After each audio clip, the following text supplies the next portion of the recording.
Student, তোমরা যারা ক্যালকাটা ইউনিভার্সিটির আন্ডারে থার্ড সেমিস্টারের ছাত্রছাত্রী আছো এবং তোমাদের রাষ্ট্রবিজ্ঞান সাবজেক্টে অনার্স আছে, তোমাদের জন্য আজকের ক্লাসটা খুবই গুরুত্বপূর্ণ।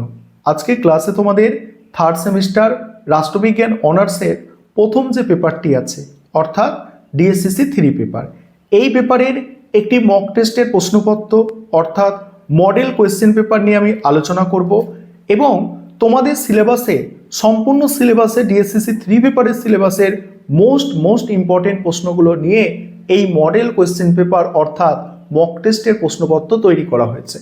এবং তোমরা যেমন বেঙ্গলি ভার্সনের স্টুডেন্ট আছো, তেমনই ইংলিশ ভার্সনের স্টুডেন্ট তোমরা যারা আছো, তোমরাও আজকে ক্লাসটা দেখো, কারণ বাংলার পাশাপাশি মক টেস্টের প্রশ্নটা ইংরাজিতেও থাকছে।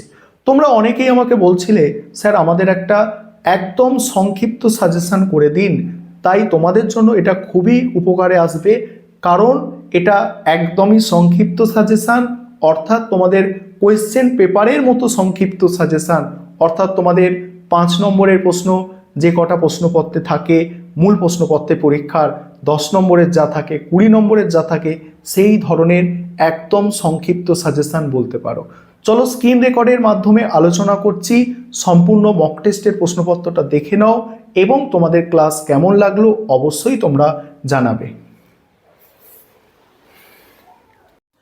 এবারে তোমরা সম্পূর্ণ মক টেস্টের প্রশ্নপত্রটা দেখে নাও। তোমাদের ডিএসসিসি 3 যে পেপারটি আছে, ডিএসসিসি 3 পেপারের নাম হচ্ছে political theory approach and debate. দেখো মক টেস্টের প্রশ্নপত্রটা দেখো, তোমাদের সিলেবাসের মোস্ট ইম্পর্টেন্ট প্রশ্নগুলো নিয়ে কিন্তু এই মক টেস্টের প্রশ্নপত্র তৈরি করা হয়েছে। আর তোমরা যারা ইংলিশ ভার্সনের স্টুডেন্ট আছো তোমরাও দেখো, কারণ শেষে তোমরা প্রশ্নপত্রটা ইংলিশেও পেয়ে যাবে। দেখো 5 নম্বরের প্রশ্ন যেগুলো রেখেছি আমি, র্যাডিক্যাল নারীবাদ, উত্তর আচরণবাদ, ঐতিহাসিক বস্তুবাদ, গ্রামসির সুশীল সমাজ, আর হচ্ছে ভিত্তি ও ঔপরিষদের সম্পর্ক, এগুলো 5 মার্কসের প্রশ্ন আমি রেখেছি মক টেস্টের প্রশ্নে।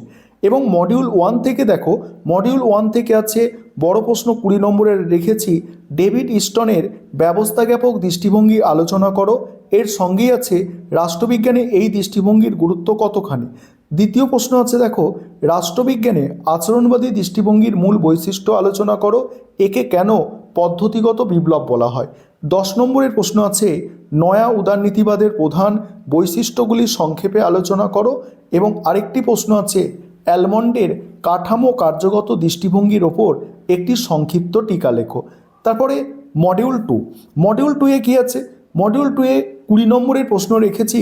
প্রথম প্রশ্ন, মার্ক্সের দ্বান্দ্বিক বস্তুবাদ অর্থাৎ দ্বন্দ্বমূলক বস্তুবাদের তত্ত্বটি বিস্তারিত আলোচনা করো। এর সঙ্গেই আছে মার্ক্সীয় দর্শনে এই তত্ত্বের গুরুত্ব। দ্বিতীয় প্রশ্ন হচ্ছে গ্রামসির আধিপত্যের তত্ত্বটি আলোচনা করো। এর সঙ্গেই আছে গ্রামসি কিভাবে রাষ্ট্র ও সুশীল সমাজের সম্পর্ক ব্যাখ্যা করেছেন। এবার দেখো, এবারে 10 নম্বরের প্রশ্ন কি আছে, 10 নম্বরের প্রশ্ন আছে মার্ক্সের তত্ত্বে উদ্বৃত্ত মূল্যের ধারণা ব্যাখ্যা করো। আরেকটি প্রশ্ন আছে বিপ্লব সম্পর্কে মাও লেনিন ও মাও জেদংয়ের তত্ত্বের মূল পার্থক্য সংক্ষেপে লেখো। এই হচ্ছে মক টেস্টের প্রশ্নপত্র। আর তোমরা যারা ইংলিশ ভার্সনের স্টুডেন্ট আছো, তোমরা প্রশ্নপত্রটা দেখে নাও, দেখতে পাচ্ছ আমি স্ক্রল করে যাচ্ছি, এটা ইংলিশ ভার্সন করে দেওয়া হয়েছে। তোমরা যারা ইংলিশ ভার্সনের ছাত্রছাত্রী আছো তোমাদের জন্য দেখে নাও তোমরা।